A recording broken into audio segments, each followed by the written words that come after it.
Alhamdulillah setakat ni sihat. Lama-lama Manja dapat sakit batu karang dalam buah pinggang. Bila di-chargekan, operation, lepas operation tu memang operation besar lah. Batu karang dalam buah pinggang. Jadi bekerja kuat tu memang tak boleh lagi. Bila saya amalkan Afia ni, saya bagi produk yang Diana Rafa ajak saya pergi ke rumah dia buat macam ni. Alhamdulillah lah, semua mula tu takut juga nak memahami itu.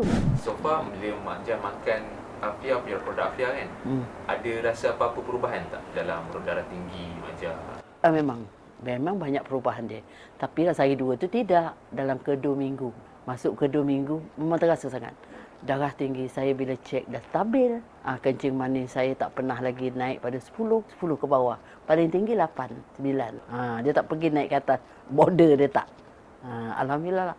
Dapat majah yang itu pun dah syukur Alhamdulillah. Selepas saya makan jus Afia ni, saya yakin diri saya terasa ringan, senang nak berjalan. Taklah rasa berat sangat kita nak melangkah kan. Kerana yakin nak makan, saya terus memakannya sampai sekarang.